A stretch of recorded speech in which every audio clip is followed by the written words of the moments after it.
Well, before I shall give the word to Alexandra Staub, let me, who will give you a short impulse introduction. As we now begin with the main part of the evening, let me give you an official welcome, ladies and gentlemen, to the fifth of our series of the quality of cities, which we as Zukunftsgeraeusche work together with Bauhaus-Archiv Museum and the Architectural Chamber of Berlin and others, also the Technical University of Berlin, bring to life here. Already in the third year, in this wonderful building in the Bauhaus Reuse here in Berlin. Welcome, my name is Robert Huber of Zukunftsgeraeusche. Also want to say hello to our guests on the internet. Let me tell you, we have a live translation on the internet, so should you place a question or a statement, you should be aware of the fact that your words will leave this room.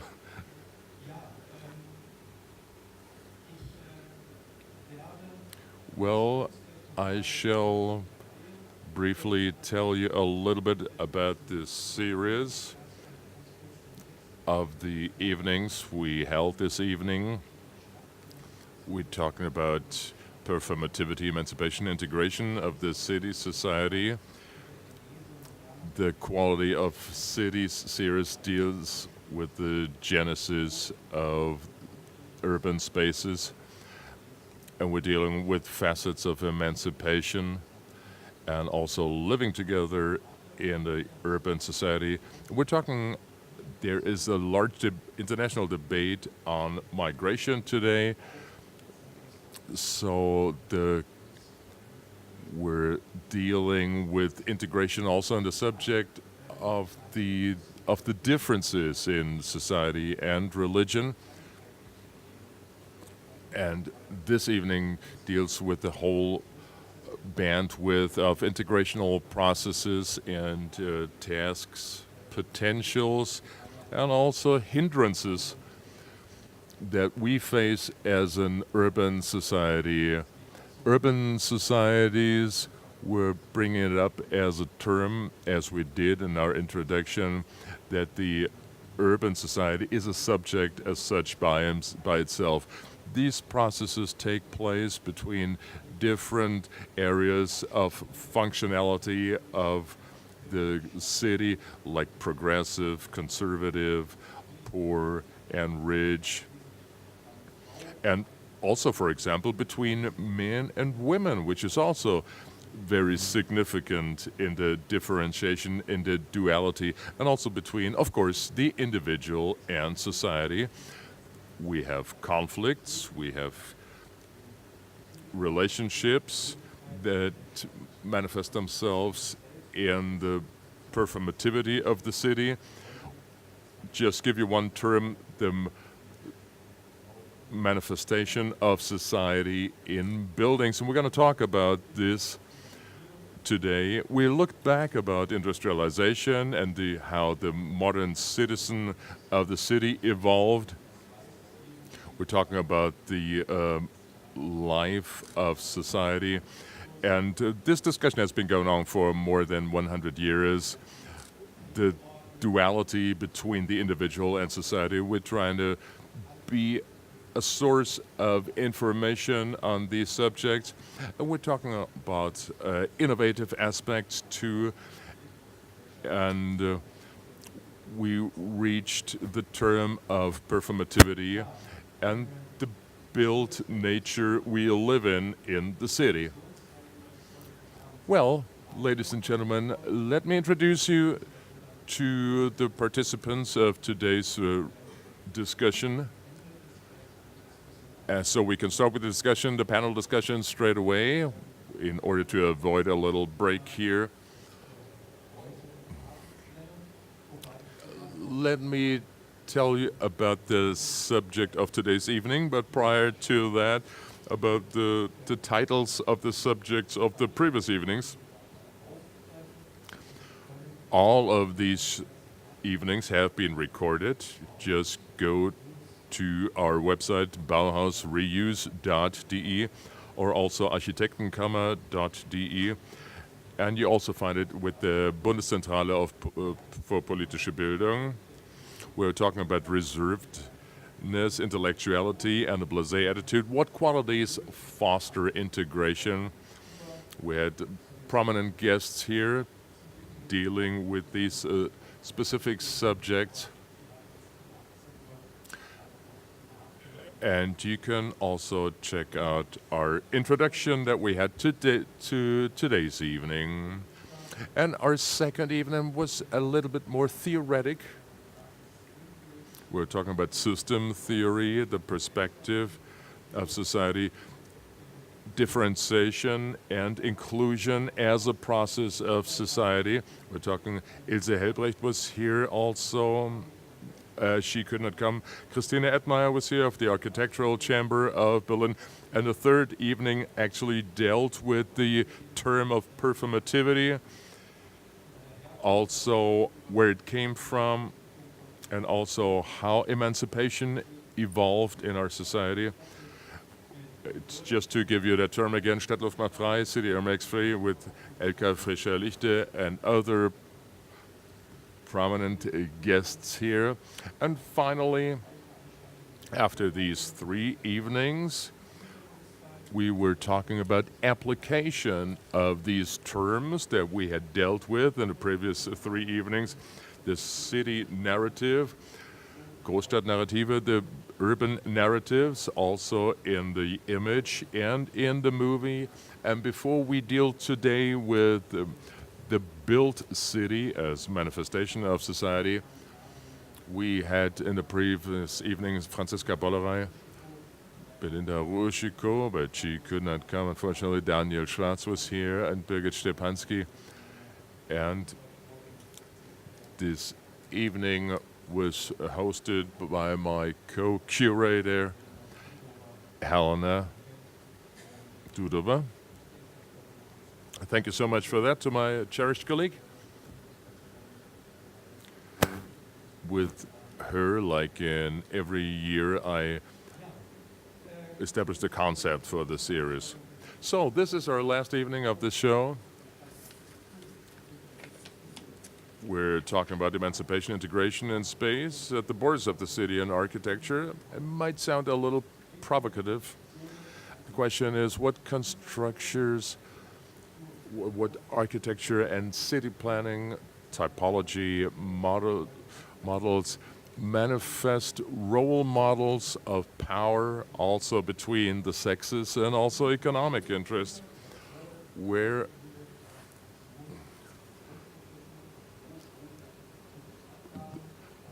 does the built environment prevent or promote emancipation and integration processes? And where do architecture and urban planning meet the limits of their abilities and possibilities?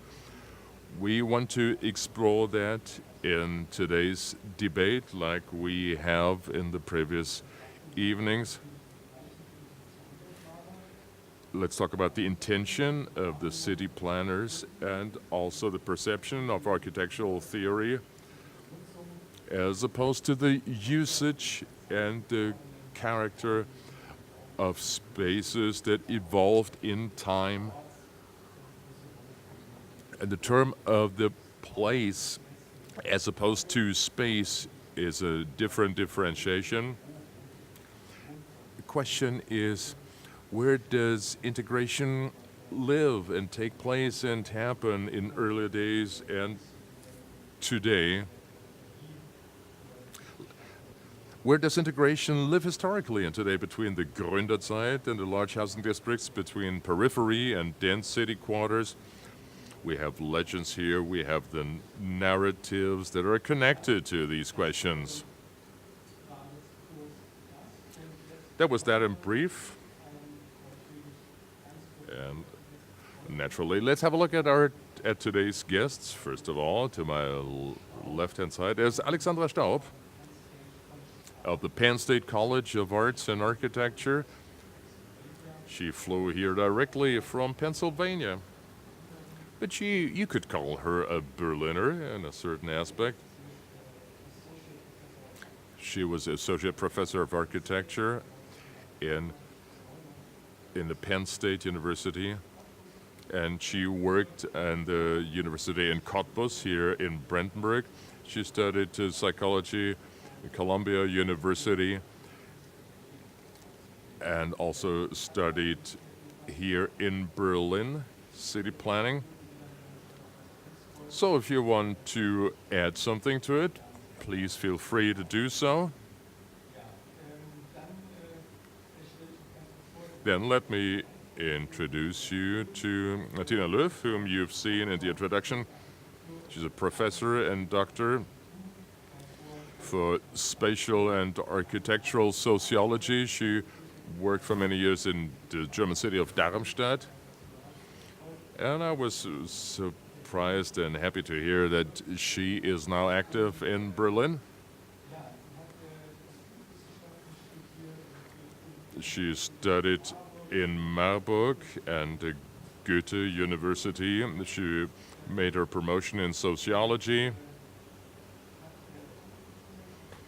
and made her professor at the Martin Luther University in Halle, the German city of Halle.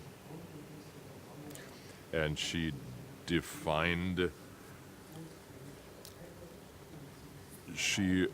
worked on the definition of the space in an educational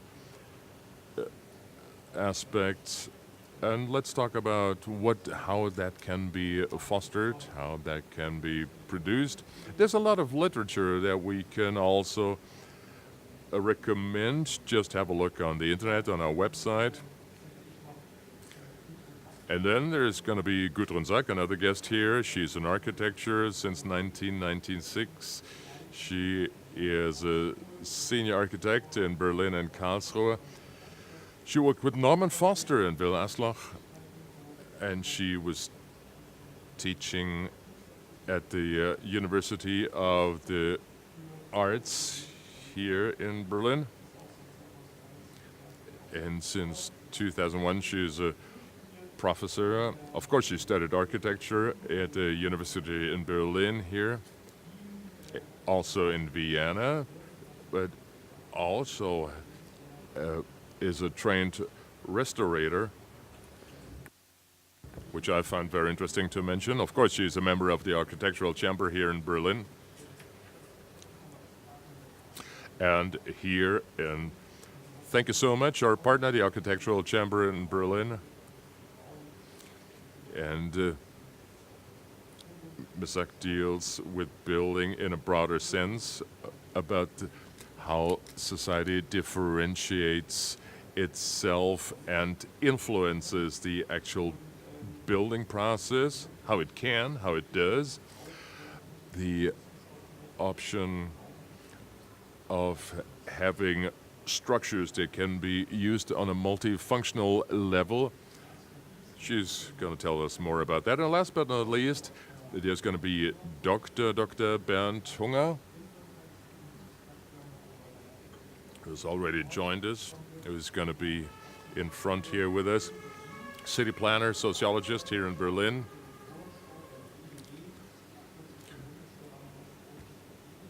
And she is working also for a body that fosters of housing economy. He runs the office Hunger, and he's a CEN of Großsiedlung e.V. And also he's a member of the German Academy of City Planning and Spatial Planning. Just a few stations of his biography. Doctor. He studied in Weimar in the early 70s. He was a scientific assistant way back then in the HAB, as the university was called. He became a doctor in 1982 application of sociological methods in city planning, became a professor in 1988. The relationships of stability of room and Gestalt. He was a professor in the German city of Oldenburg in 1990, 1991, and also here in Berlin in the Institute of City Planning from 97 to 99, and works with the GDW today. This main subject is evolving of housing concepts, also differentiation between East and West German building concept. He received those different prices.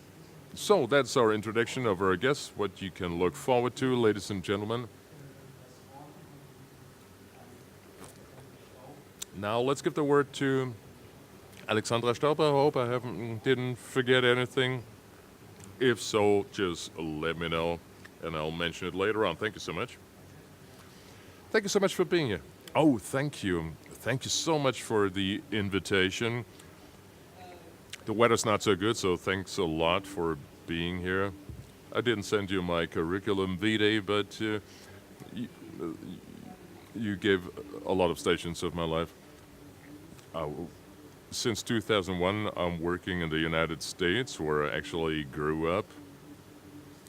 I'm a professor at the Penn State University. And since I became a doctor, I work on the subject, how do we express ourselves culturally through our structured spaces? And have a look here at the book, The Routledge Companion to Modernity, Space, and Gender.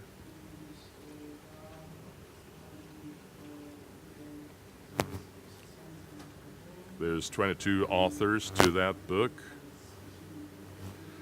And we use different examples to have a view globally how modernity expresses itself in architecture, how modernity can actually be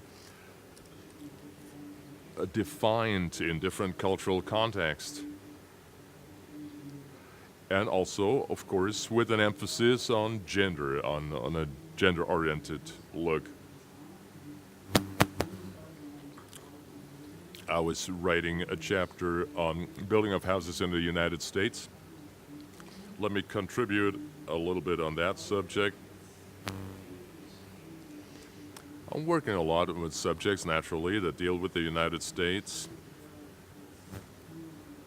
But I don't see it so much as only specific to the United States.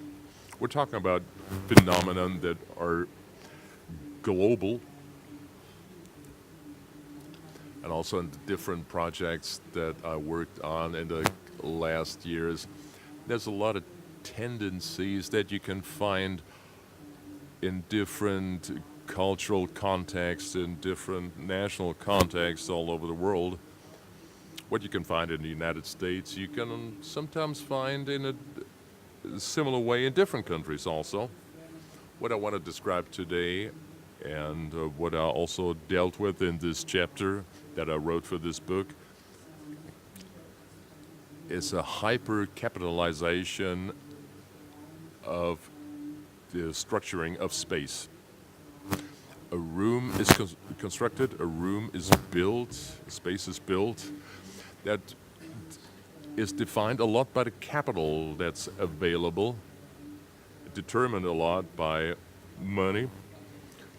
And what happens is that the space is more and more privatized, not only in quantity, but also in quality. There's more and more privatization that we see today. The privatization, which is defined by a private ownership, can be seen on different levels. I dealt in my chapter how buildings are marketed, are built, what the concept is in the United States, and how they They are culturally defined. You could go back, where did this come from? Where's the beginning on a much smaller scale? And I would put up the thesis that if you think of the future, you might think how this can evolve on a broader scale, on a larger scale. And this starts today already. There is whole cities that are privately owned today, that are not owned by society, but they are owned by private companies, for example, by corporations,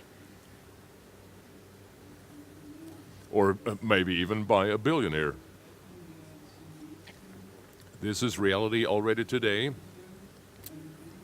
I want to show you a video, ladies and gentlemen. This is a commercial video of a group that builds houses.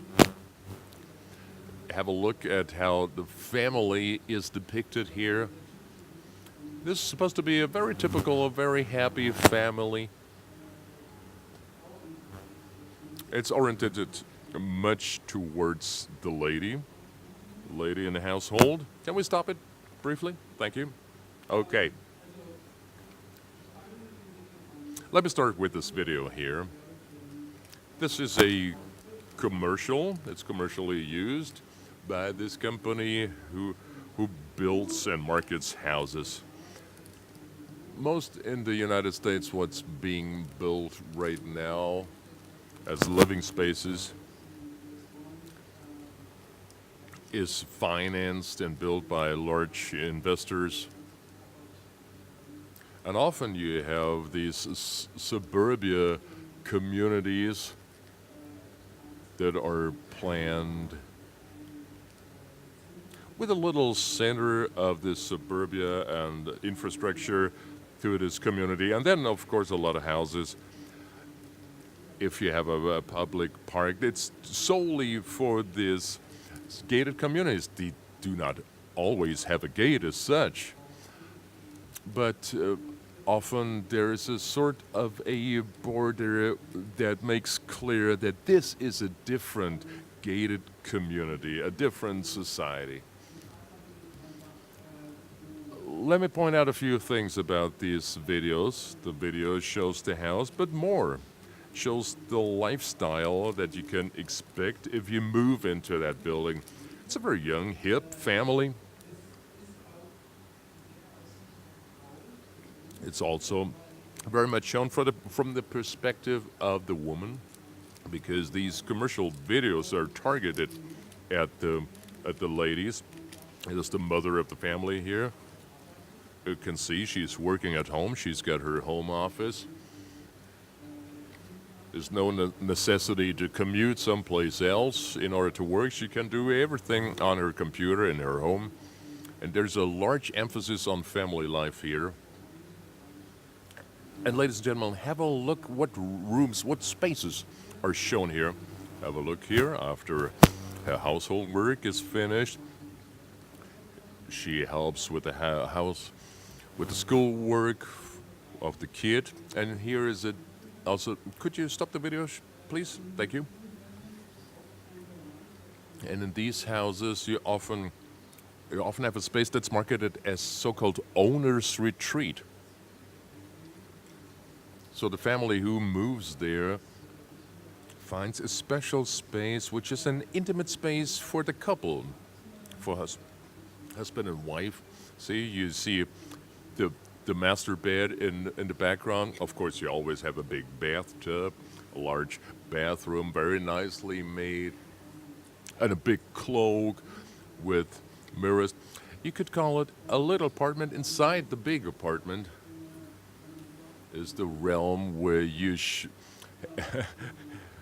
where you have a space off of your children, where they leave you alone.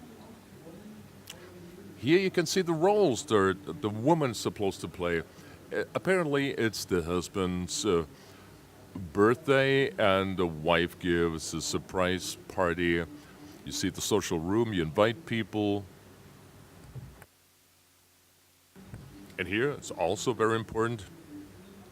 You have a lot of time with the kids, very family friendly. And I find that really crazy. See, you have to iron so much clothing. Oh my goodness. But of course, she manages it all. It's no problem for him. Another big emphasis on family life here. So they come home back. You retreat to your house. You relax there. Gain new powers.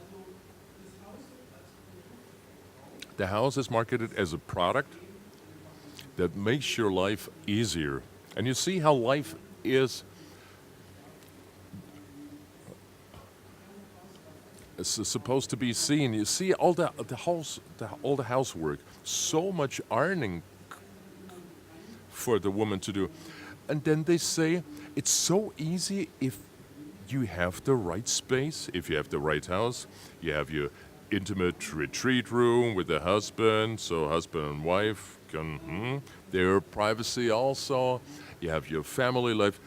So a modern housing is supposed to supply all these conditions.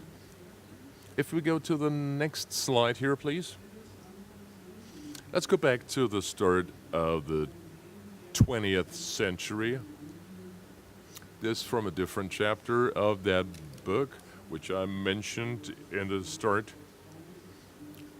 This is by Mrs. Cohn, a social historian. She did a lot of research about technology in the household. And you can see a change here in the 1920s. Research Cohen did a research where she had a look at the advertisements in ladies' magazines starting in the early 20th century, and she sees a clear change. The left slide shows you an image from 1918, and you have the lady, you have two ladies. You have the housewife, she is the manager, and the apprentice helps her with the laundry. So she has somebody working for her, doing the laundry. And only 10 years later, on the right-hand side, you can see the housewife doing the laundry herself. And was the very same time that washing machines were introduced. They were not fully automatic as of yet, but it helped you with the laundry to a great extent. Have a look with the right washing detergent, washing powder. We have an emphasis on the product here still. What becomes clear here in our third slide, which says, are you unpopular with your own children? The role of the housewife changed from the manager to actually becoming the person who does all these works herself. 10 years before that, you had a person doing the laundry, and now you're doing it yourself as a housewife. And in an article of Royce Cohn, it becomes very clear that this new definition of a housewife is supposed to evolve from the love of the family. And you can see from all the advertisements of these times that the housewife is supposed to feel guilty. There's a lot of implication of guilt when you didn't comply to the challenges. And there was also, for example, you had to smell nice. There was the Listerine. And the caption here is, are you unpopular with your own children? So with the right mouthwash, with the right washing detergent, you can be a perfect housewife. You can service your family in the best possible way. After World War II, we have two advertisements from the 50s here. The tendency goes on. Again, we have products here that are depicted as you could even call it redemption to the family. Family is happier, the work is easier, the wife is happier. On the right-hand side, it's a washing detergent. On the right-hand side, it's a cleaning device, a Hoover, a vacuum cleaner. And the message being here is that your activities become a child's play, a piece of cake. Even a kid can do it. And the mother teaches her daughter how to clean the household.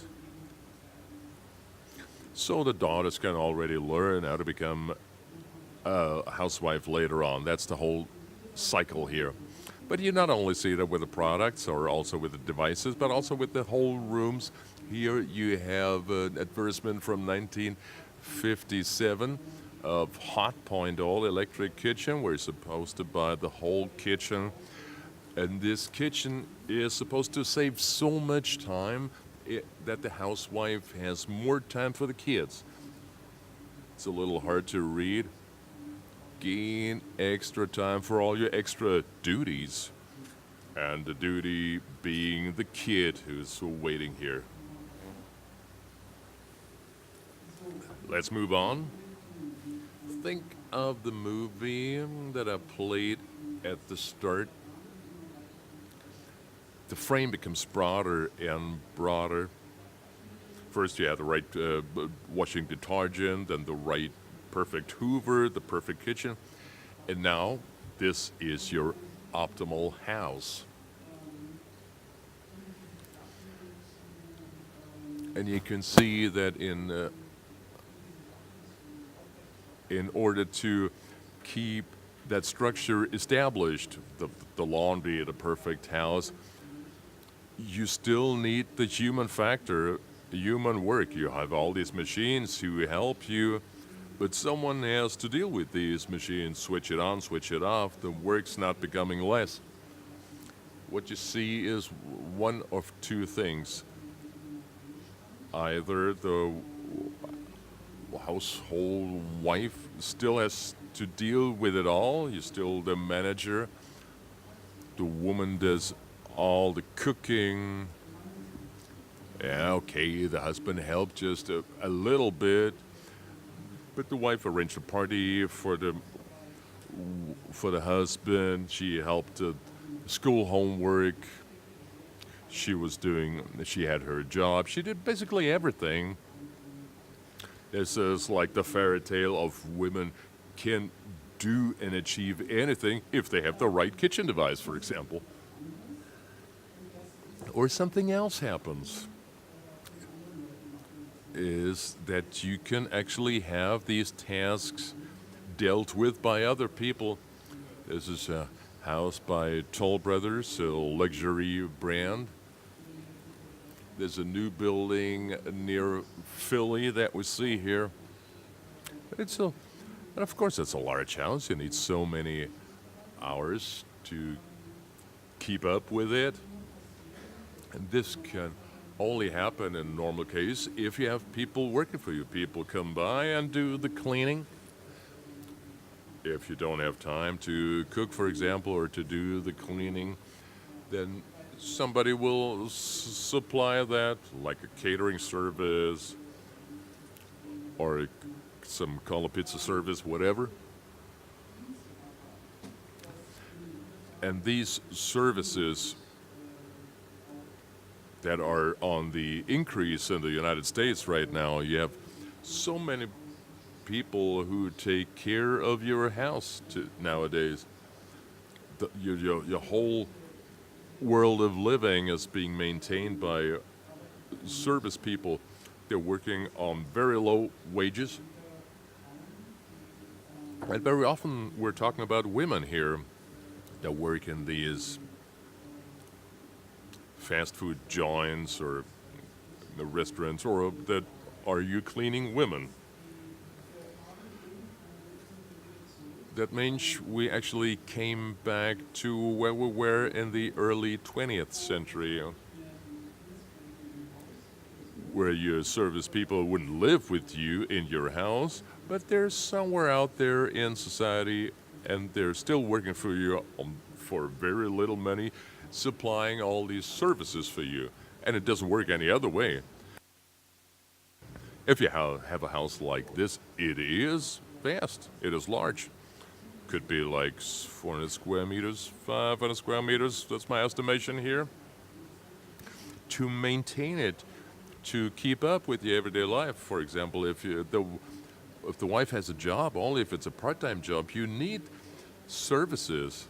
So in society we have this situation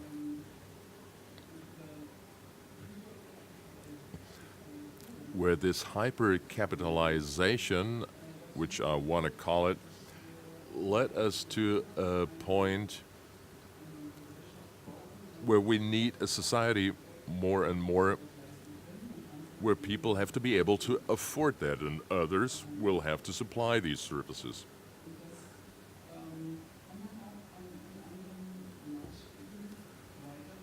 You can transfer it to different frames.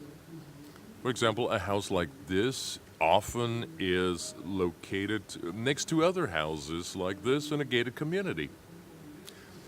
And the whole structure can be controlled, and is arranged.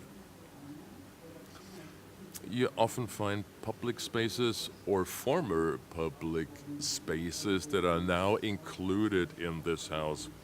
For example, houses like this often have a private cinema. You don't go to the cinemas anymore, you have it in your home. And also like a pool, you don't go to public pools. Cities are not building that anymore because everybody has their private swimming pools. And of course you need service people to maintain that pool. We've also seen this scene at the start of the movie where it was the husband's birthday and there was a surprise party thrown for him. And in marketing of these houses, it's always emphasized how great it is for having parties, for inviting people. So the whole society life, where maybe in former times you met friends in a cafe or in the street, or you would have like a walk together through the park, that's also more and more transferred to private spaces.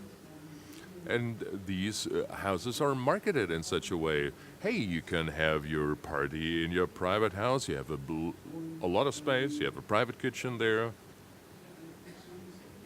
And so we see another function of public spaces that are reprivatized, that are brought back to private spaces. These formerly public functions that can or could or have been public are more and more privatized, at least in the United States, but also in other societies. Maybe we can see that in Germany too. That's all I want to say about this aspect. I hope I gave you enough ideas. And I want to talk to you more about the privatization of society and what it means for all of us, for us, people that we love living in a big city like Berlin here, or maybe not even. Thank you so much. Thank you.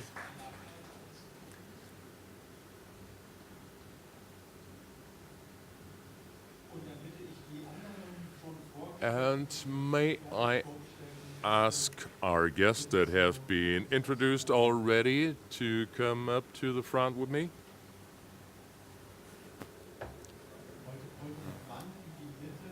Let's place the gentleman in the middle right now. Thank you.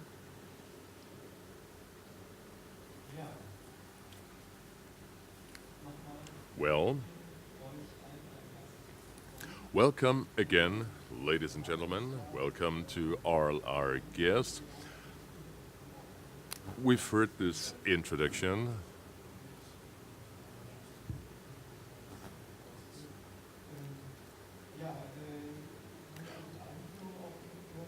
You've heard the introduction, and now this short impulse by Ms. Martina Löw, and I want to give you the chance of answering or reacting directly. We're talking about integration and emancipation in space, what fosters that process. Well, we could call it briefly, we've had a women's lib subject in our impulse lecture, only on one level though. You were talking about privatization, commercialization, and that goes much deeper than that. And I want to give the three of you the option of giving us a little statement before I bombard you with more questions and open up new subjects, other subjects. And also later on, I want to ask our audience what they think of spatial configurations in their experience, what they find a hindrance or they find fostering society. So you have the possibility to place your questions later on. So let's hand the microphone over to, everyone has a microphone. Gentleman first. Well, I'm left a little speechless what we're going to be talking about. We're talking about sociological terms that are worth discussing, each one of them. We're shedding a critical view on the American happy family as a cliche. So we have a large spectrum of reality and society. We're talking about these great goals of emancipation. And I just read in the German newspaper, Tagesspiegel, an article written by a woman who deals with the integration in East Anatolia in Turkey. And she was shocked about that we actually tolerate child marriages. We call it tolerance. This is also a reality. There's a tendency for emancipation, and we connect it to the urban city in Europe. There's a tendency, as Huntington called it, resurgence, going back to our old cultural rules, and it becomes all very practical. There's a hard discussion in the political room. For example, the hijab, niqab, are you pro or contra? So let's see what sociology has to share on that subject. My opinion is clear. I can remember when I was still young, when way back then you had Ayatollah Khomeini in Iran, who had women beaten up by his thugs in Tehran who wouldn't wear niqab or hijab. So my point is very clear here.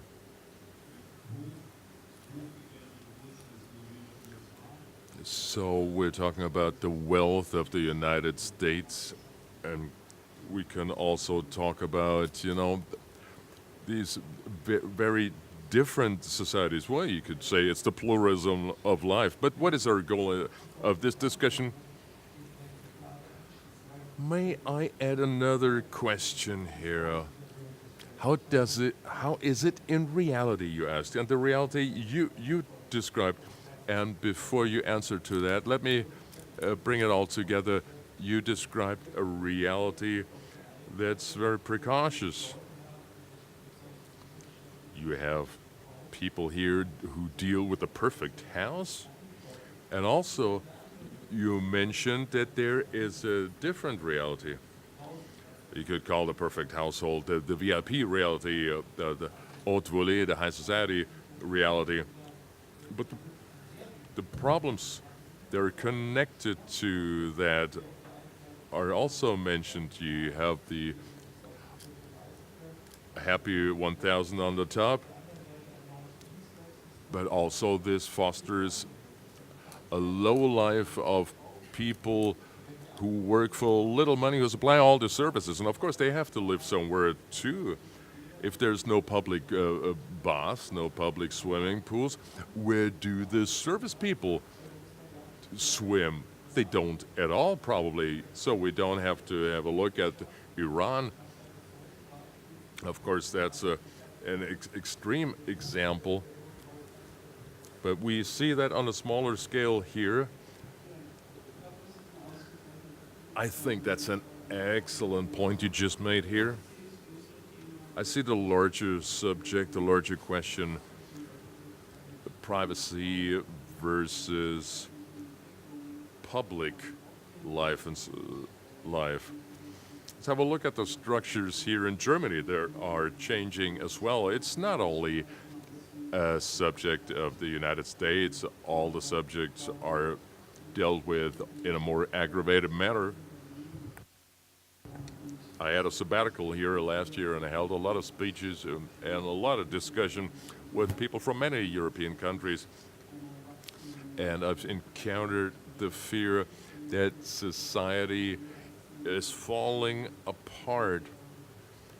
And that's very concrete. And I heard a lot of people that were really concerned about this. So go back to privacy versus publicity, public life.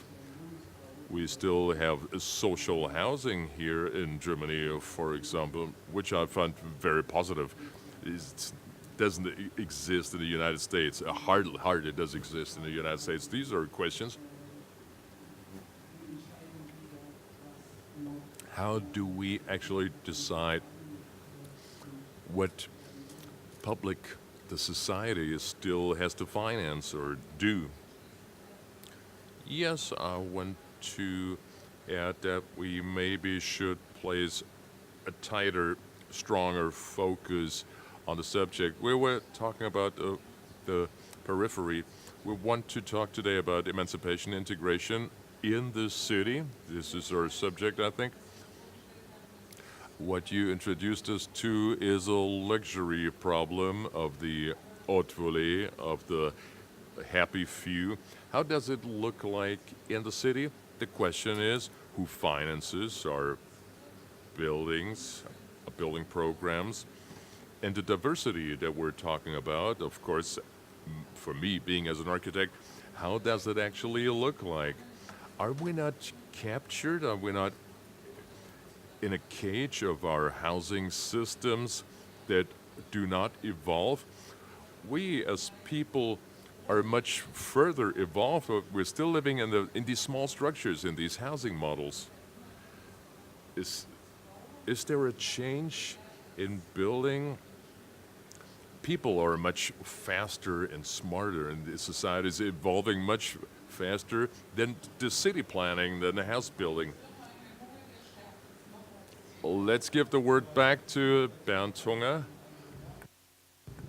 One mark, Gudrun, when you say we're much further advanced, but we're still living in the very same housing models.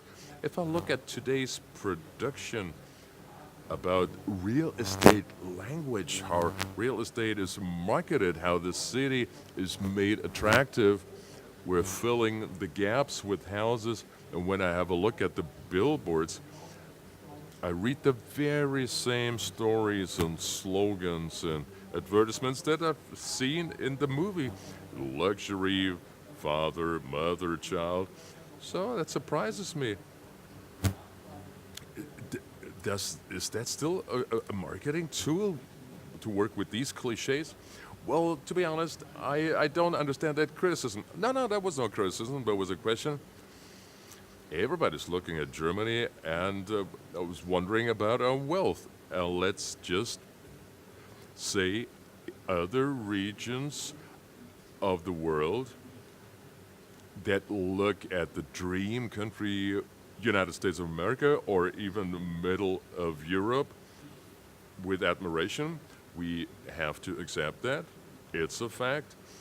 And the second, with the architectural structures, I became a professor about the relationship of stability and changes, and I was puzzled what came out of that. There's not so much new in the world. Well, in the Stone Age people were very much like us, same conversations, contact. We still, okay, today we have this large cultural forum over it, but let's have a look at Bruno Taut's architecture. That's great, it's pretty cool. Also the Gründerzeit, that's amazing too. And what's interesting to mention is that these historical buildings are in great demand. So there's no necessity, I think, in really in reinventing. Everybody needs a room and everybody wants to be able to pay for it. So whatever function you do have there, and the drama of the house building is that the number of people who are actually able to pay for an okay house, 20 years ago we wouldn't have talked about it. People today cannot afford that anymore. Well, no, I have a different view. I tend to disagree here. As we've seen in the film, still the classical family, but are these still our biographies today? I don't think so in Berlin, here in urban spaces. And I think we do need another supply. We need another option in the houses that we find that reflect more in our biography. For example, I have 3 kids. I work at home, and 5 years later on, maybe they're gone, and then I buy a dog or what. This is the classical biography, but not this laundry family that we've seen in the movie. That's not the center of family anymore. This washing machine. I want to talk about more newer life models, about housing models, and I'm not looking at the inner structure, but also at the outer structure. And Mr. Kashuba, in the first evening of our series, said in our series, architects want to create more ensembles and landscapes and not to have each and every house different. And this places more questions. Do we create different ensembles next to each other? And for me, it is important that these models are different, but maybe they needn't stand next to each other in harsh contrast, where you have these townhouses here in Berlin, where each and every house has to look completely different. What's the demand? Oh yeah, what can we actually achieve? Well, throughout Europe, we say 1 room, 2 rooms, 3 rooms, 4 rooms. But that's about it. What other thinking is connected with that? Maybe Vienna is a positive example of people think about social spaces for people. And maybe also in Scandinavia, there is an interesting development here.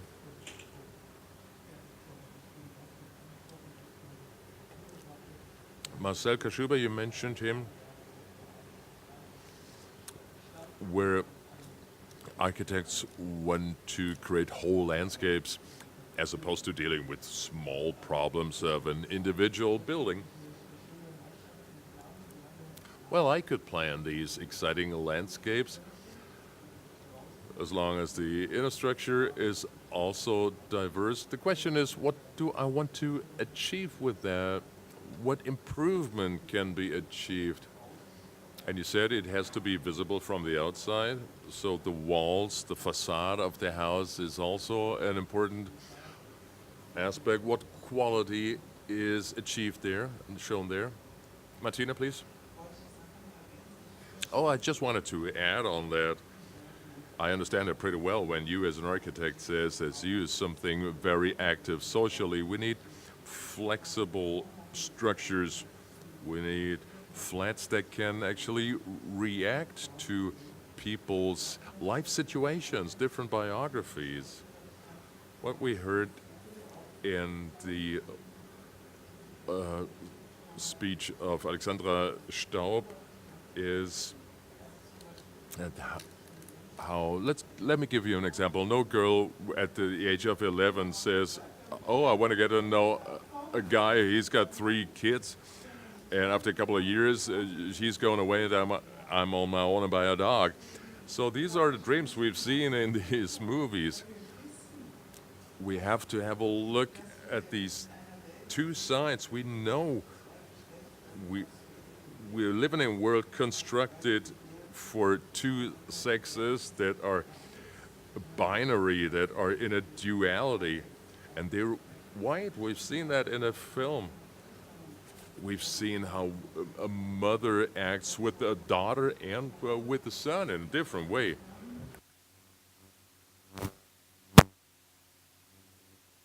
There's a lot of classic gender stereotypes, racial cliches, poor and rich stereotypes, even if biographies are changing to such a large extent.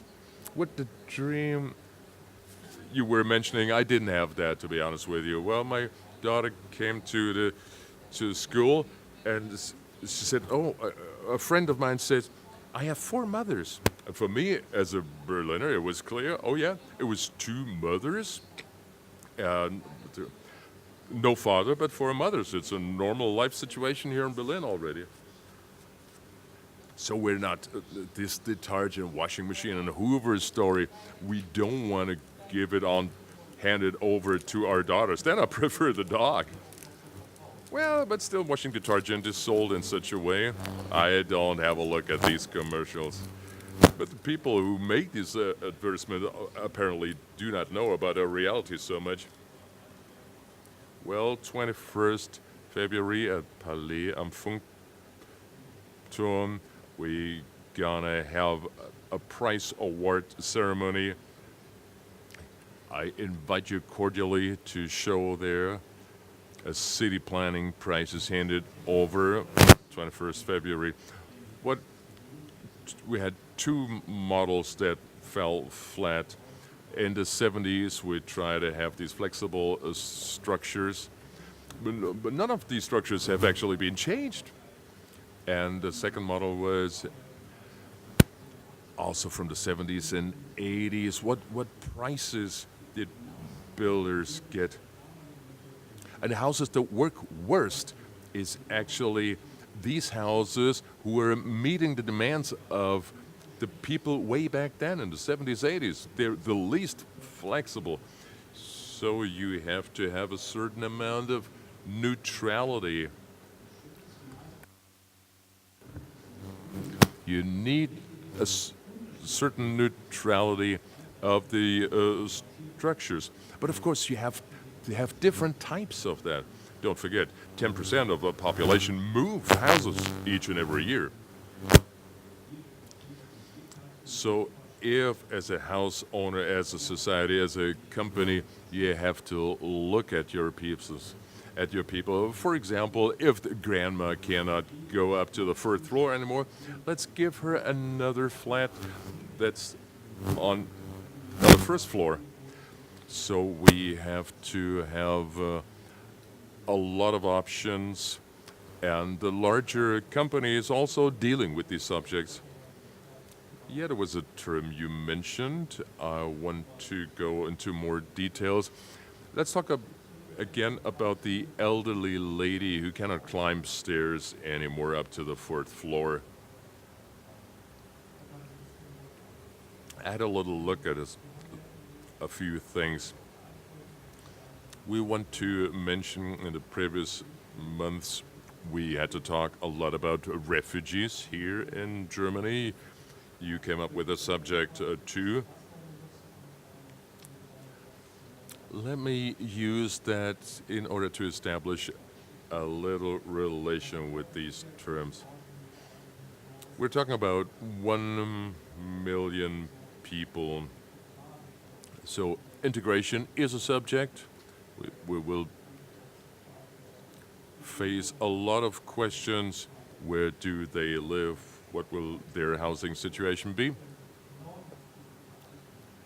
And we have the subject of the aging society. That's an exciting topic. We should deal with that more. What are the tasks of integration we have to deal with over the next few years? We're having a look at figures. It makes you wonder that there is no large society, on a large scale within our society. Well, 12.7 million people in Germany are over 65, and it's going to be 18.5% in the next couple of years. So 6 million people more are going to be elderly citizens.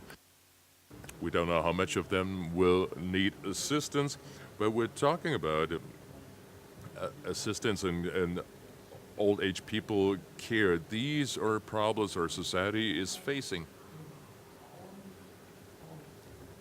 How can you deal with this subject on an architectural level, on a city planning level? You can't say we send them all to the old age pension, right? Or you cannot say, okay, some student will come up and help them in order to live for free there with the older citizen. What do you say to that? No problem, I say. No problem? Oh, that sounds very optimistic. I find that super. First of all, I'm 65 years of age, and I'm only saying that because in early days, in 65-year-old people look like 85, we're already weak. We have this fantastic healthcare today. So the number of people who do need care is not on the increase, they just become older. Sorry if I interrupt you. Okay, it is a social problem that we don't, it's a large scandal that this society is not willing to spend money on care for old, elderly citizens. Well, okay, it's also the question of how we do that in their housing structures, in their buildings. I said we have to dim it down just a little bit. There is serious concerns by doctors when it comes to getting rid of each and every barrier. A barrier-free space makes you lazy, which poses new problems once you grow old. What house builders do is establish cooperations with companies who take care of elderly citizens who go there. These are a lot of people dealing with these subjects. I'm rather optimistic. Well, I'm rather pessimistic when it comes to financing it. Is our society actually willing to pay that money in order to have a worthy life for our older citizens? And this is a scandal. We have new forms of mobility today. We're talking about electro cars. That's a big hype. There's going to be new windows of possibilities also on a technological level. The question is the social frame is, will we allow this to happen? Oh, okay, on a technical scale, we have these assistance systems. As I said before, the question is the financing, and the question if the city can supply that, the city that we're living in today, or if it has to be restructured, if we need new buildings to supply these tasks. What building structures are hindrances? What building structures fosters? I had this example, well, the grandma, she just moves from the fourth floor down to ground level. So, okay, but we're talking about 6 million people. Not everyone can move from the fourth floor to the ground level. It's a nightmare for all architects and city planners. There has to be more done about this. And it asks for a different building structures, maybe even. Yes, let me say it again. We need more pilot projects. We're working together with one building society. We're dealing with 200 building units. Predominantly, we have smaller spaces that can be combined. Let's say a family comes and says, I need 4 rooms. Then you can ask them, hey, do you want to take a 2-room place and combine it with a 1-room place, or twos? So that's more flexible. And also, for example, for my teenage daughter, I can have another unit here in the house, or for my grandmother, I can always have a look through my app. Okay, is there something free in the house? That supplies a lot of flexibility. For example, if I want to work in a home office, we can share it time-wise with an app. Like the neighbors say, I'm not here today, so you can work in my home office. This is just one model. This housing needn't reflect on the whole city. What I'm saying is, let us try to experiment more. Try out new models, different models. And it can look different, it can be different. I'm a little sad that there is not happening much on that level. Well, but you haven't solved the whole old age problem. No, it's as you just said it, that's exactly the discussion we have to have in a house owners congregation, and the house owners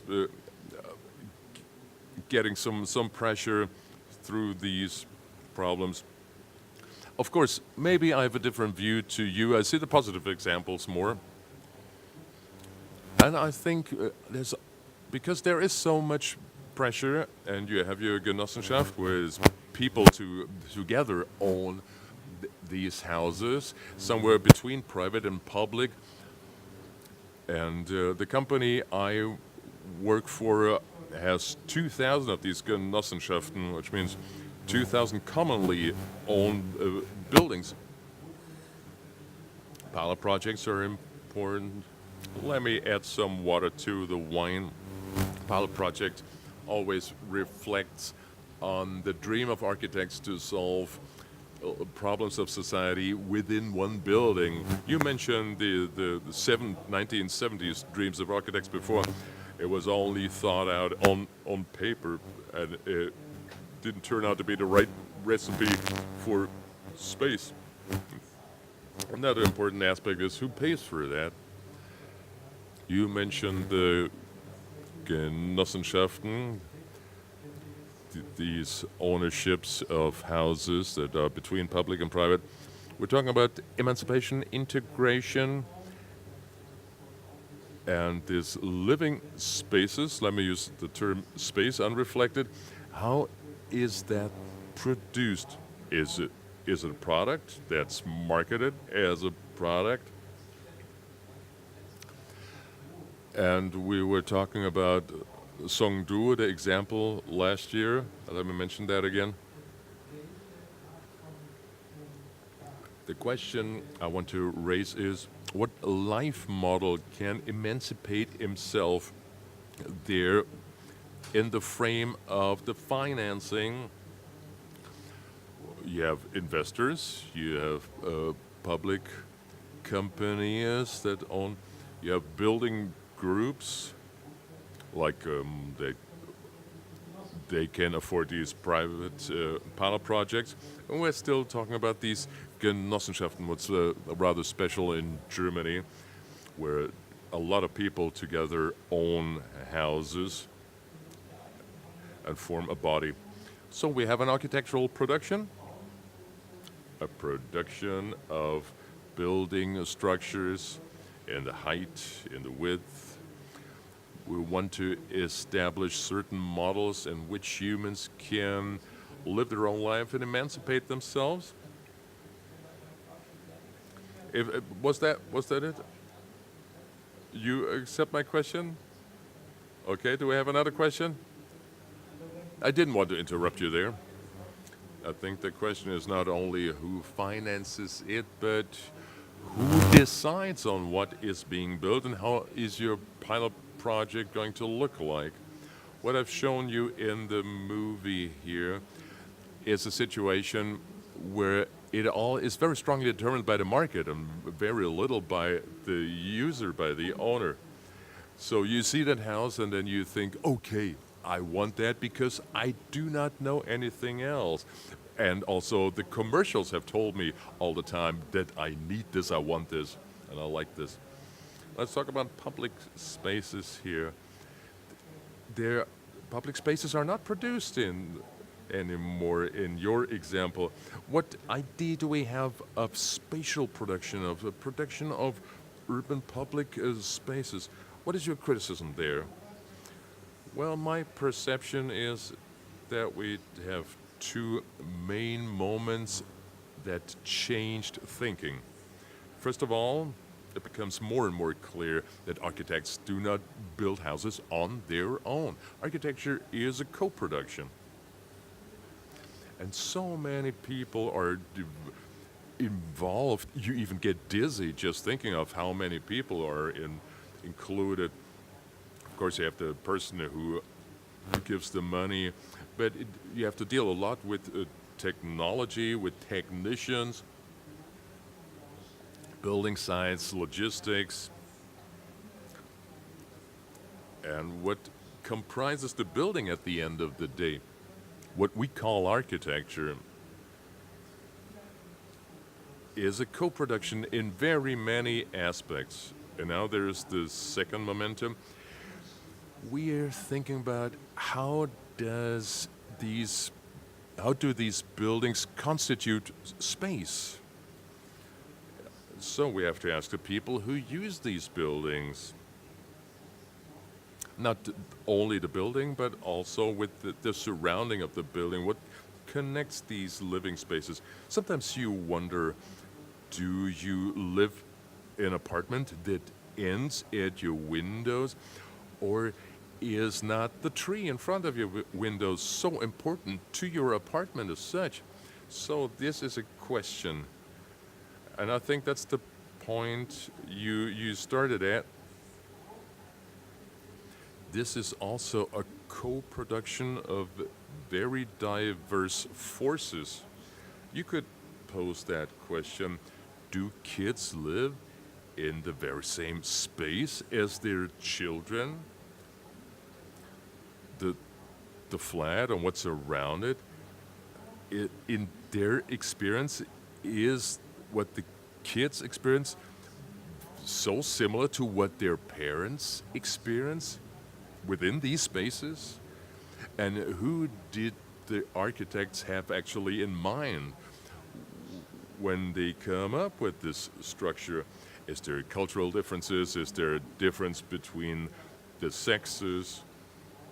When we're thinking about establishing rooms, that brings us to different questions of integration apart from the co-production in architecture. Bernd, please. Maybe it sounds more complicated than it actually is. No, it didn't sound so complicated. I think, well, quarters are built, houses are built, full stop. Maybe I'm too optimistic here. If you look around, we have a few countries that have, 3 countries that have a superb quality of building. It's Germany, Switzerland, and what was the third? If you look around beyond our borders, you realize on what high level we're working here and building here. In Berlin, it's getting more and more harder to build actually buildings because the neighbors are more and more egotistic, more and more selfish, and there's more and more norms, regulations that actually hinder buildings.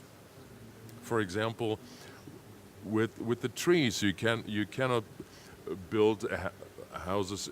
You cannot build flats on the roofs anymore if you have to cut some branches off of a tree.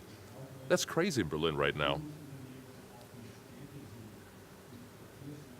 I think managing the quarters, and we also deal a lot about sociological needs on a larger scale. We're looking into the future. If I'll have a look at, for example, Gropiusstadt and Hellersdorf, okay, things can work out better there, But we have these large areas in Berlin. We have so much social peace here, such a quality of life. You'd have to look into other metropolises on and on and on in order to find that comparable quality that we can actually supply here, even in these critical areas. Of course, financing, it's a very different question from two ways. People have less and less money in relation to the cost of building houses. Let me try to differentiate here. I don't think the actual point is that, let me put it different here. We can compare ourselves, our situation here right now, so we can be relatively happy. Yes, I would subscribe to that to a certain point. But if we analyze that, what do we actually do? How we deal with our surroundings that are structured by buildings. We have these vast urban areas that are not easy to manage and to develop from where they are. And on the other side, there's the question, what new buildings are being built?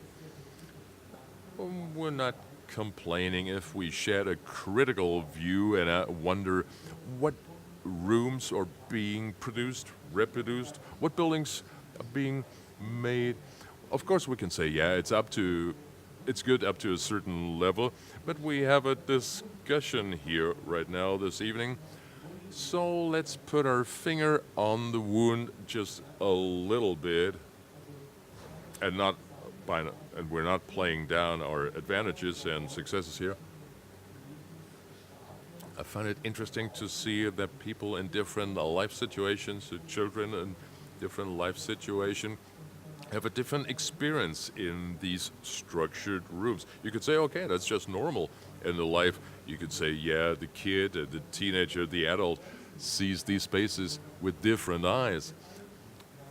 Let's put this to the border. Old age people, what do we do about barriers here? Then it's not a luxury problem anymore. Then these thoughts become relevant also in the consequences that have consequences into everyday's life of that age group. Let me come back to one point. Architects are building this, right? And the architect's task is to plan it and to make it all happen. We talk, there is maybe a little misunderstanding in that co-production process when architects say they can create rooms, positive, good rooms. I don't think architects can actually do that. They can create the conditions in which this co-production is possible. Also, working together with the user later on, this will create these positive, good rooms. We all have our images, our plans and ideas in mind. Let's place a question to our architect guest here. When architects start working on such a task, do you think on a conscious level that you as an architect have your limitations there's a limitation of the planning? You don't know how living is being held in the buildings later on. Bernd already said, in principle it's all good, but there are certain cases in which architects have to achieve more. They have a part in the room production, the spatial production, and the co-producer is the user, where architects have very little influence on. So when you as an architect think of pilot projects, models, new concepts, are you aware of the fact that there's limitation to your production of spaces and later on other people take over? Well, I see it in a different way. What we can do is reading a room, dealing with a space. I found it very nice what you said is I open up a room maybe like an umbrella, and we're thinking of the qualities of the users, of their necessities. How can I bring it together?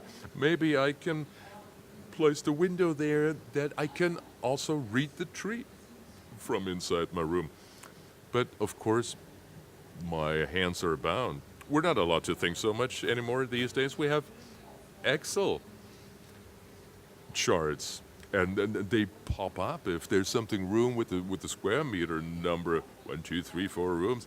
Has nothing to do with the quality of the space anymore. So let me ask you, let us create good rooms. Not like in the 70s, they have to move, they have to be interchangeable and so on. But there's old people have to be able to read them in a different way than young people. You can stage something different in it. That these are positive rooms. But we're captured in these norms. We're thinking of 8 square meter is the children room, 23 square meter is like the master living room. This is a corset where I have all these limitations. I don't see Germany as a forerunner. I think there's still room at the top. Let me place a preciser question. We're talking about a built room, 3 dimensions, few barriers here, or without barriers at all. But isn't the problem that we all have in each epoch and each era of the building spaces that we rely on conclusions? We want to place and structure spaces, but of course we don't know in advance. We just think, we plan that these rooms are going to be positive, that there will be a high quality of life in them. We're not constructing these spaces on a social level. We do our best, and then later on, sometimes we have to repair it when we found out, okay, our plans didn't come through. Also, all the planners, sociologists, users might have to repair these rooms, so to speak, later on. And I found that very interesting, the question, what do we know about these existing spaces? Because we don't want to produce rooms that later on pose social problems that have to be repaired later on. How can we achieve that? You just nodded. Did you want to add something to that? Well, I can add something to it. Me as an architect and also the planners, for us it is really hard to think in that way. How do we actually see the perception of these different social groups you mentioned? How do they see these rooms? And how can we see that? We're not talking about racial groups. The question, how does a child see or read a room, or a single mother with 2 kids, a single person who is handicapped in their mobility, how does she deal and see and read the room? We're not fully aware of all these aspects. I worked as an architect, and we always planned according to our best thinking and best abilities. Sometimes, of course, we had an owner, a user with specific needs and would tell you that. But very often it's completely anonymous. I don't know who's going to live there later on. Is there tools in Germany how you can acquire that knowledge about the potential users in order to achieve that variability also in a sense of society, not just in a sense of room? Well, I wanted to add one question. We always say it's the wish of the user. Are we all the same because we live in the same rooms, in identical rooms? Does that make us different? Or are we the same because we have the same wishes? Are we the same at all? That's one question. Well, the places where we live in are tend to be identical. Did we wish that? Or living there for generations, not knowing anything else, does this make us more similar? Helga, please. I don't know if these questions lead in the right area. We're jumping here on levels of abstraction here. Well, it's all connected here.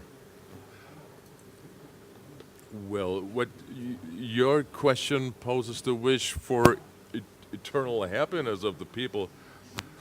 Well, we're in a big spacecraft moving towards future, and we're just trying to steer it just a little bit. That's all we can do here. Yesterday there was a big evening of evaluation of these house projects that were built in the 90s. We have 20, 30 different new areas throughout Germany, and there's different principles that we can learn from. And you can say that in 10 years, you don't know what's going to happen in terms of mobility within the next decade, so there might be so much to readjust. We can always trust in the fact that life is more flexible than architecture. Always is, always will be.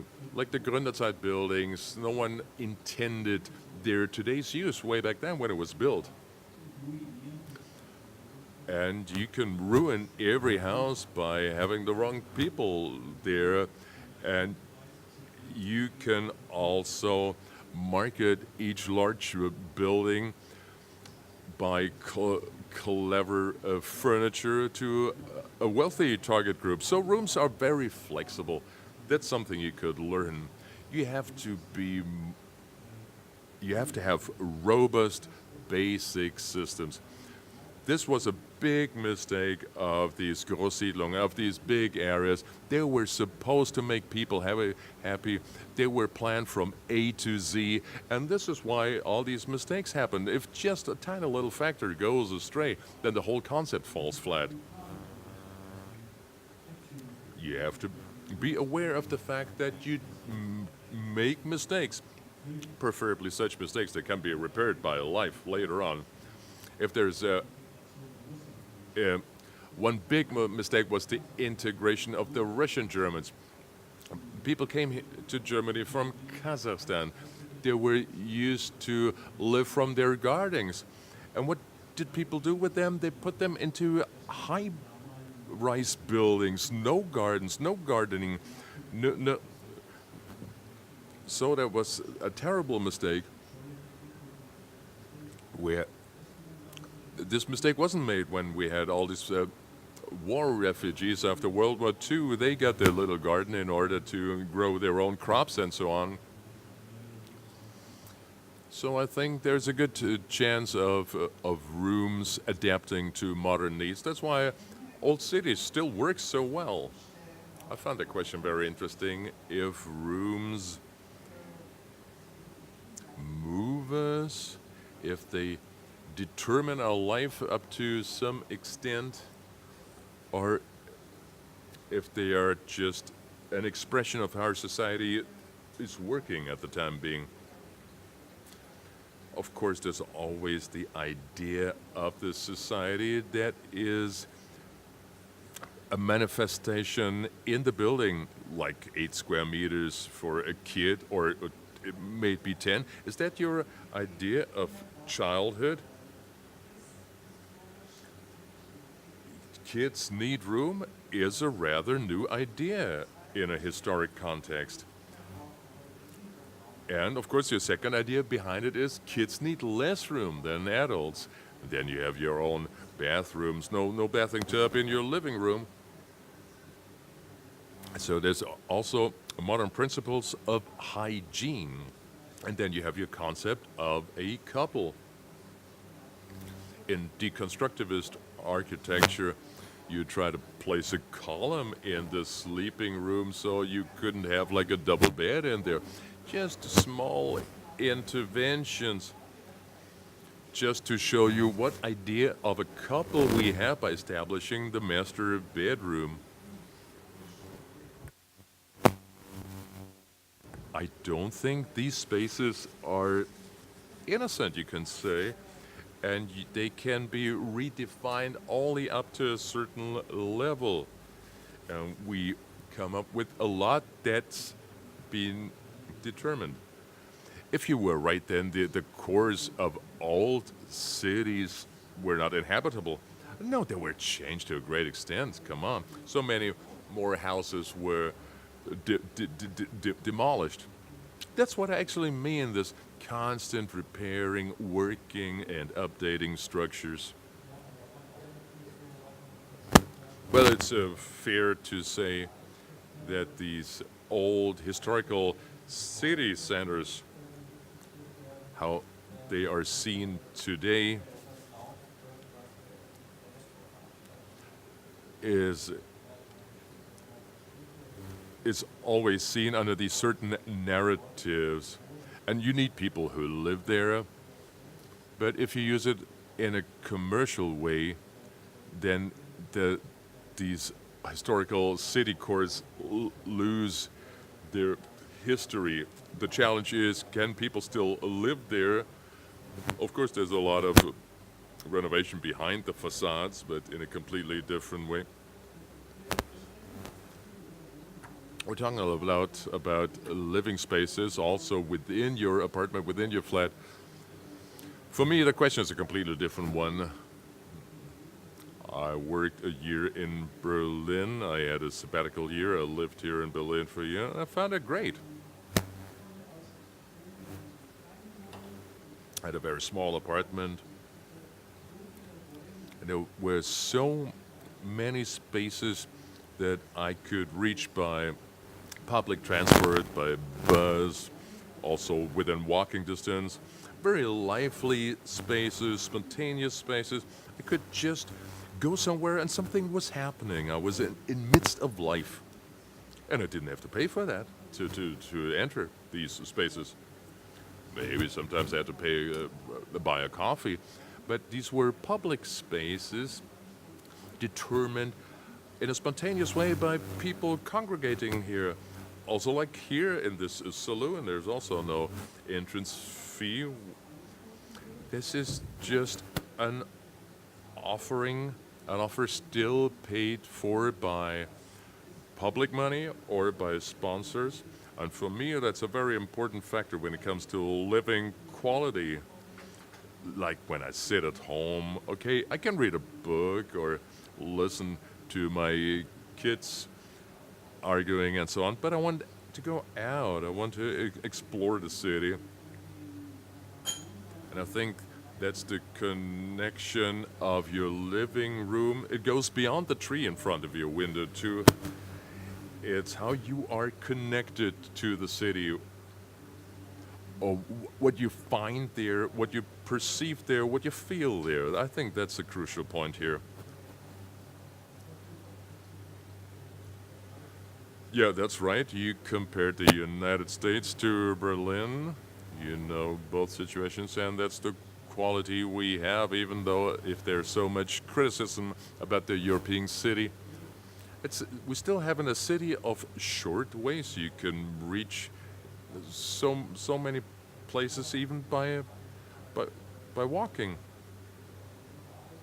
We're talking about the aging society, and you mentioned electromobility, mobility with e-cars, and for me that subject doesn't sound like a concentration of short ways to a destination.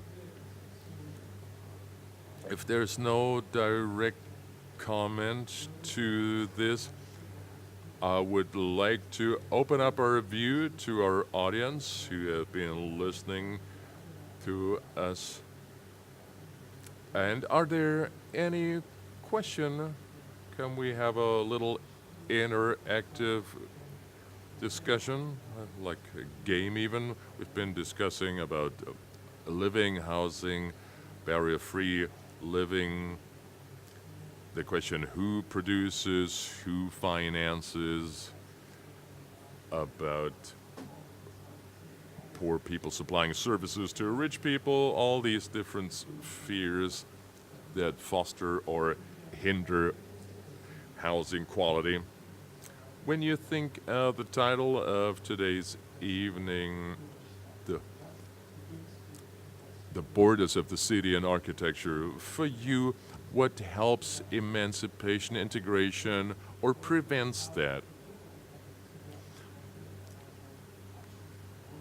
Maybe you want to give us a few ideas. Maybe you say this and this example of architecture fosters or hinders architecture. Do you have, you needn't use these terms. Do you have any ideas? Is something you want to share with us?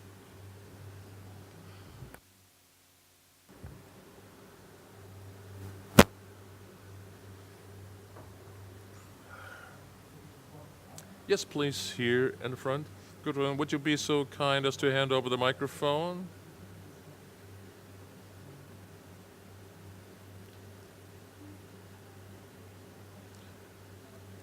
I'm an architect from St. Petersburg in Russia. I've been living in Berlin for 20 years.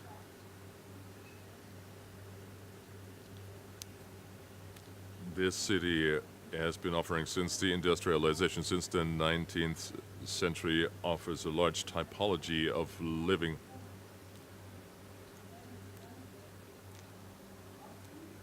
I could see it from small distances.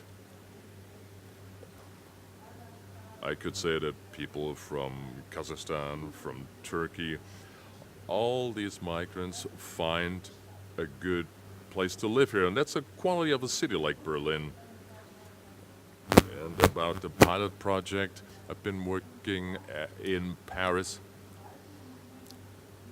and the system of private companies working together with the society, with politicians, came up with very good results. And we need a specific typology of. So, for example, a ground floor level is perfectly for handicapped people, for elderly people. So we need a different typology of people. These are very positive examples for the quality of city, of the urban space. Thank you. Maybe there is another statement here.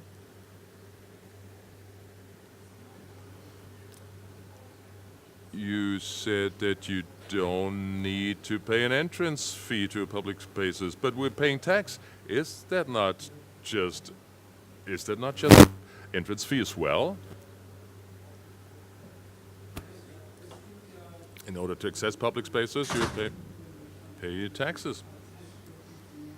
Well, I haven't been paying taxes in Germany for a long time.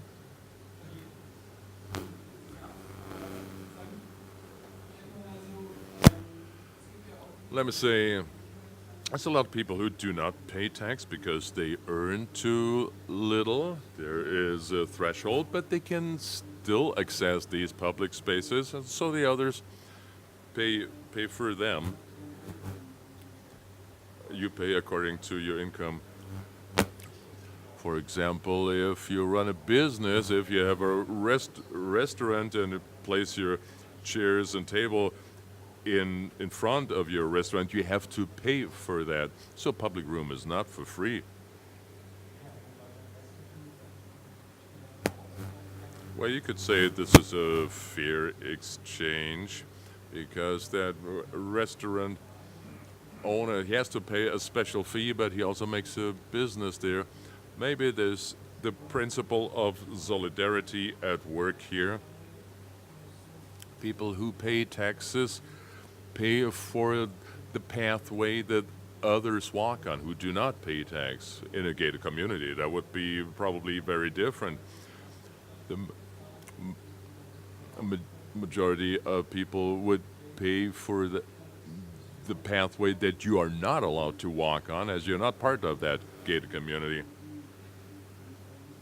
Well, people in the United States, they hate paying taxes. It's a cultural thing there. You had that discussion here recently. You're trying not to pay anything. Then you wonder why the infrastructure is so bad. Okay, that's a different subject.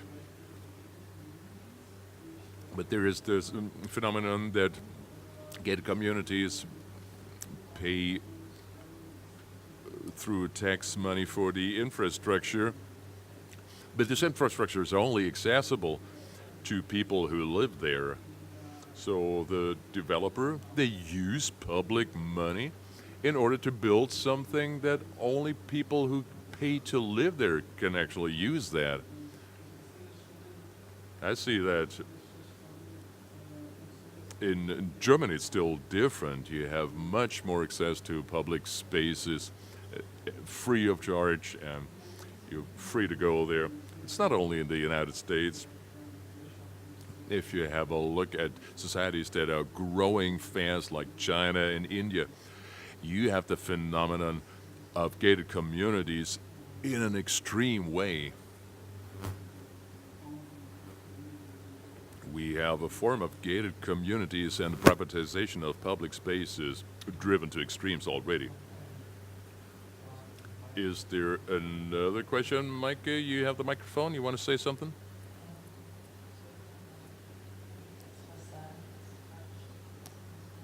I want to add something to the question, what hinders emancipation?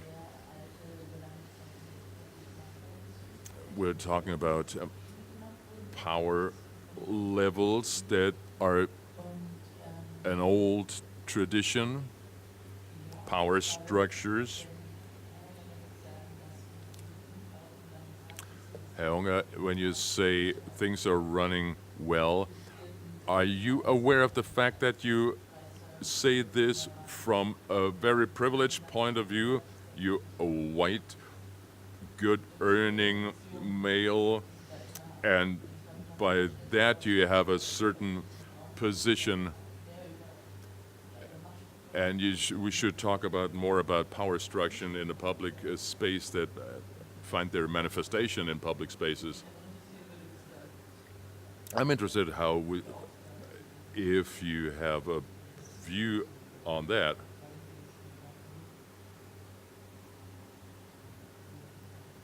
Who starts, please? I think that this society that we live in has to see in a historical perspective. We have fantastic achievements, the age of enlightenment, the idea that everybody is created equal, the idea that women have a worth, that they are not inferior like they are seen in other societies. Okay, if you see it, what you said is we have not reached the ideal, we have not reached the perfect situation as of yet, but we've achieved so much. Okay, you can always say, is your glass half full or is it half empty? There's so many different aspects. Let's talk about homosexuality. How is that accepted today as opposed to 50 years ago? So this society seems to be on a good way of becoming fair in social, economic aspects, maybe not. Well, 90% of our society have no problem with homosexuals, but maybe 10% have a big problem with that phenomenon. Well, 90 to 10 is just an example. What I lack in discussions often is the historic perspective. Where is our society going to? How has it become more aware of these phenomena? And I wanted to add something that you said in our first round of discussion here. let's talk about what we have in common, what we share.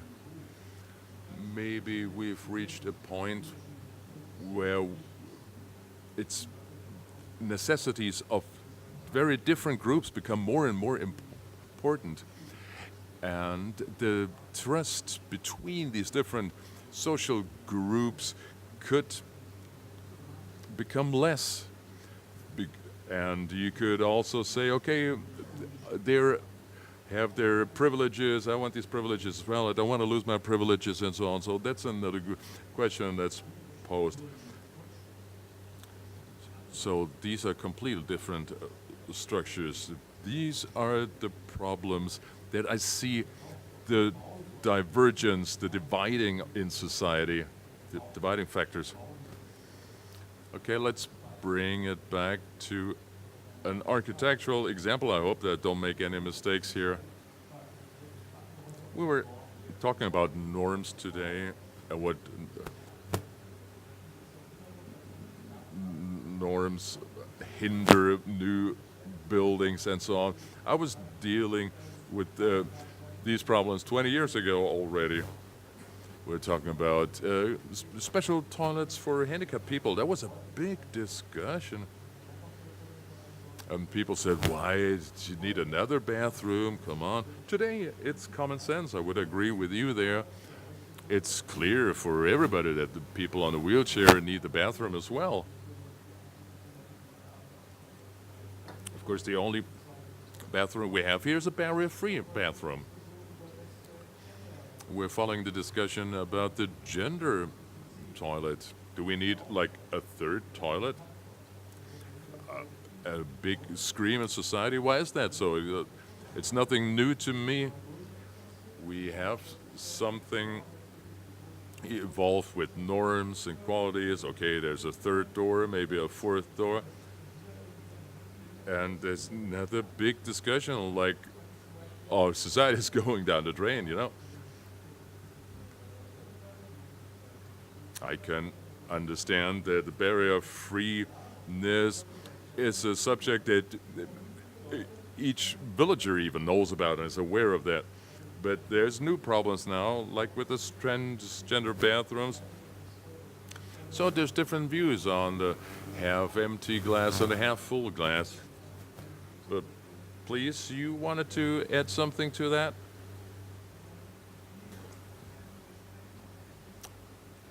Oh, I don't want to deny what you say. I think it's important to see the achievements we have in our society. But I want to shed a thought in our discussion. Modern times always seems to tell a story of advancement. In the future, we always seem to advance like there is an aim, a place, a time, a space where we gonna end and everything's gonna be good then. And I have my doubts. It's also possible that things become much worse in the future. If you think about Adorno and Horkheimer, that when we think about the age of enlightenment, the enlightenment always brings the darkness with it. And these radical religious groups that you indicated are also modern. They are reaction to our try to explain everything in a rational way with our thinking of the Enlightenment. So there's counter movements that say spirituality and the irrational is also very important. And I think in many aspects, we don't have a clue. How do we deal with the power structures, with the tensions, with claiming your identity? How do we deal with that in our society?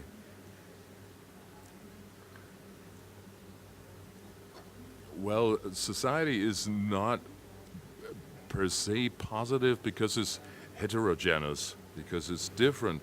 Everybody wants to claim their role and their identity and put it in front. Maybe a world is better where you don't have to claim your identity all the time and fight for your social peer group, fight against the others. Well, I'm usually the optimist in discussions, but with you here, I get more and more skeptical.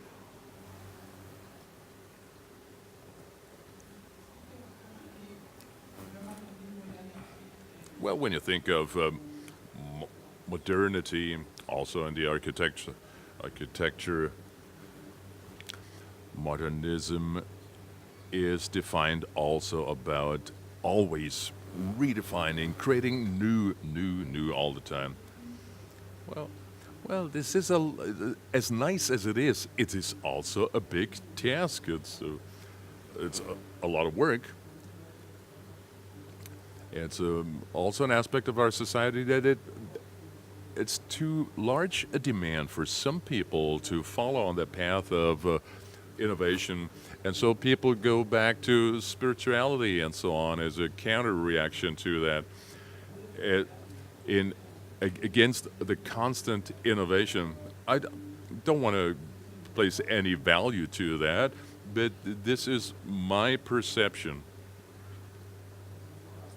As I said, the constant redefining or constantly innovation can bring up these counter reactions. Yeah, that's interesting. We mentioned religious extremists. You mentioned,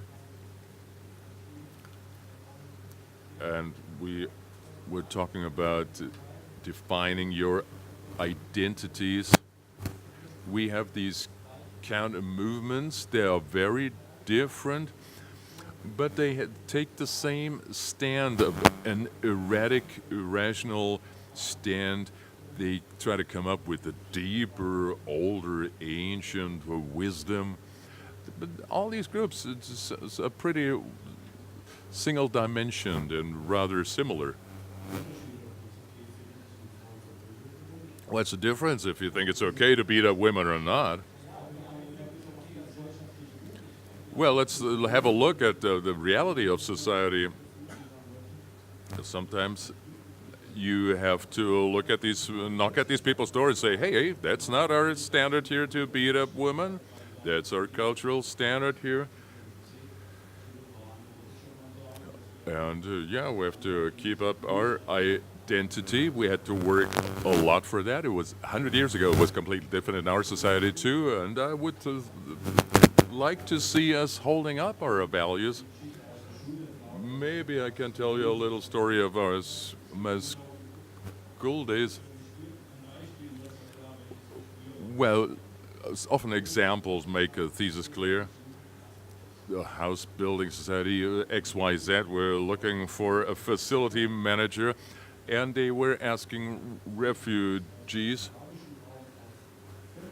with refugees from the Arab-speaking world, and they said, no, household work is women's work. We're not gonna do that. These are cultural differences here.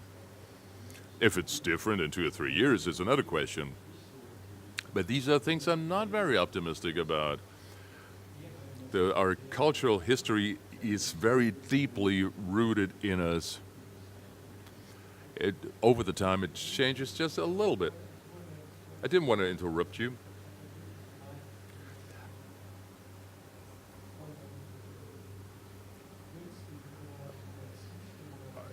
I did not want to make it subscribe to what's found positive in extremist religious circles. I just wanted to say that going back from rational arguments and holding up higher truths that have nothing to do with our empirical methods, they are not covered by facts. And these tendencies, they have their similarities. One find it okay to beat up their women, the others have other irrational traditions.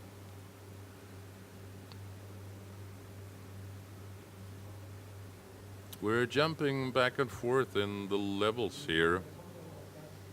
I think we have completely different approaches to the subjects we're dealing with here. And in a very funny way, this represents and reproduces the diversity in society that we have here. We will not find a completely identical way of discussing. We don't want this gated community of thinking. We don't want that. Well, I think we're coming to a conclusion here. We could go on for a long time. It's a very amazing subject here.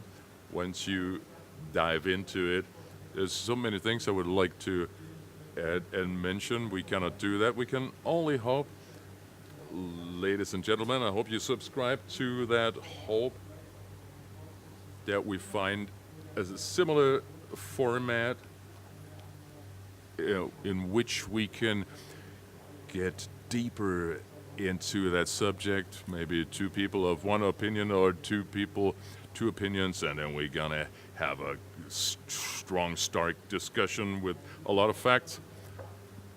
Facts, please. And I think that was the challenge, the task for us today in this series, making terms clearer and shedding a light on different concepts, introducing our audience to ideas that need time, that need a discussion, and talking about the age of enlightenment, about our mutual, rational approach. We've done a good job here, and the good thing is we see it a little bit clearer, and for me, these 5 evenings were great, and I'm so glad we could share some information. And you want to say a last word of goodbye to conclude it all? If not, let me try a conclusion. And any statements? Something you really want to share with the audience? I want to say thank you, everybody. I found it interesting that we're jumping back and forth in this discussion. I don't know if most of you are architects or not, but we're thinking on different scales, and we have to make ends meet of our different points, our different scales, and bring all these different dimensions together. And I think this evening was very positive in achieving that. I found that great. Thank you so much.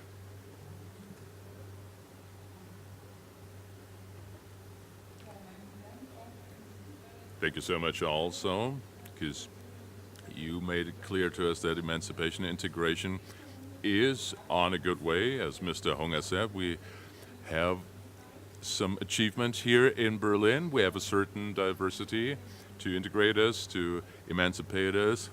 So I'm rather optimistic, but we must work on, we must strive to achieve more in an innovative way. Thank you so much. And maintain the positive and not dilute it. You can say the better is the enemy of the good. Maybe one or two sentences to conclude this evening. That's the end of our series. It's not easy to come up with an overall conclusion. And ladies and gentlemen, you can find a statement on the internet of each of our 5 evenings. Maybe this will foster the discussion. And we had a fruitful discussion. And sometimes you have to end without having achieved a final goal, a final conclusion. I invite you to discuss on looking at the overall title, performativity, emancipation, integration. These were three keywords. And if performativity has taught me one thing, it is that we have to look of this performative construction of social reality on maybe a smaller scale. A specific acts in a specific place. That was an interesting aspect, that the quality of the spaces are perceived in a different way.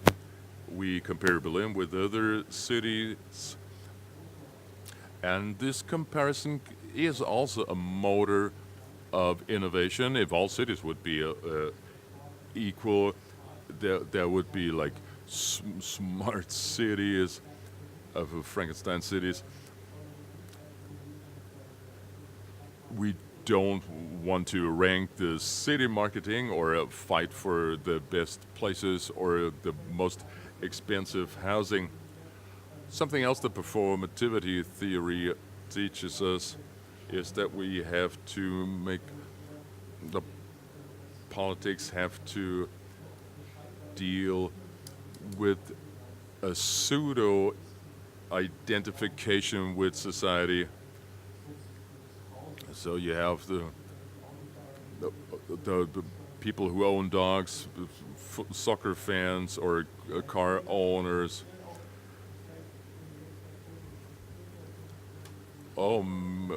Maybe. And also the nationalities you belong to. You might criticize me on that, but it's also a very decisive factor. Defines humanity maybe more than we want to define it, as long as we don't have aliens. I wanted to actually invite an exosociologist to see it from an alien point of view. I didn't dare to, ladies and gentlemen. Maybe the next time. With our critical view on these societies, there is decisive factors that people share, but they don't constitute a society, but they are universal on a global scale. They are problems of everybody on this planet.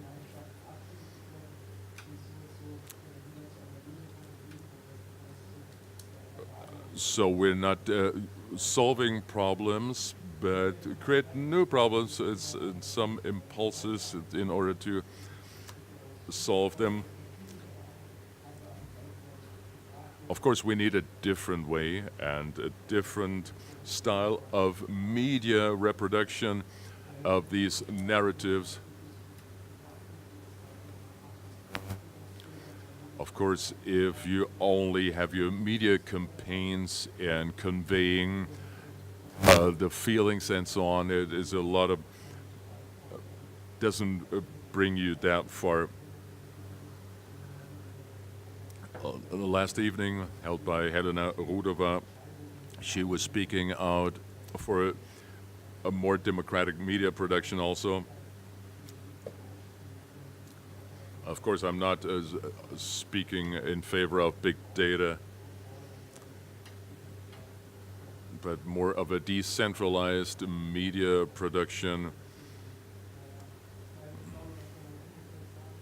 I think the time of non-plural societies is over. When you think about the feudal rulers, oh my goodness, fewer and fewer people, thank God, on the world are subdued to such a reality. It doesn't match your optimism. Well, we're exporting democracy all over the world. Hope dies last, as they say. As they say, a little joke, it's hopeless but not serious.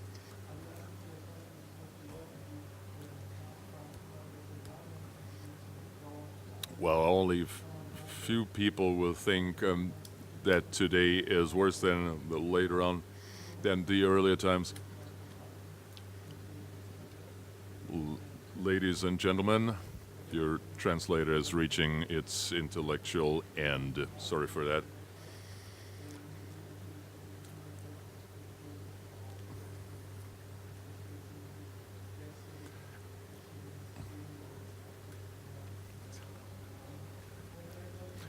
Maybe, ladies and gentlemen, we should say one thing.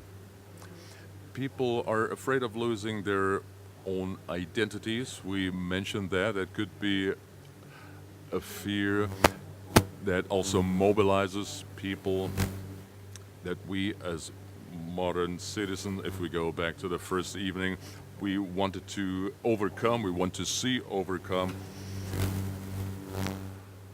There is a fear that these pseudo societies fall apart.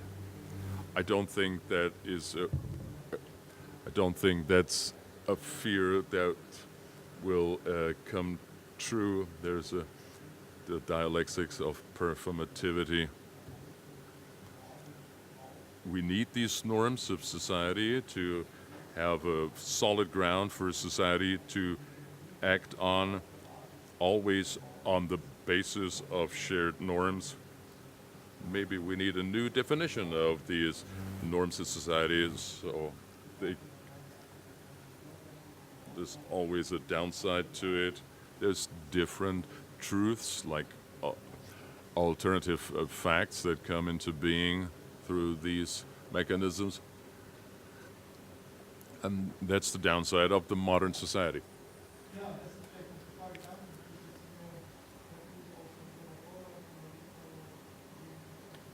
These are just a few thoughts I have prepared.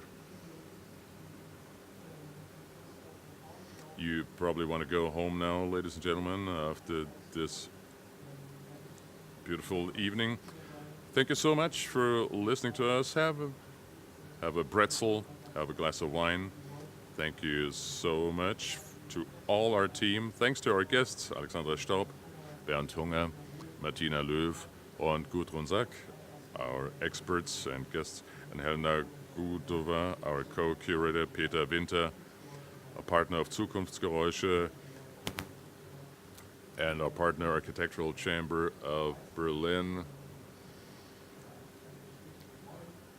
who helped us a lot. Thanks to our technical staff here, to our assistants Jana, Benny doing the sound, and the video crew of Machen und Tun, who do a great job, to our translator.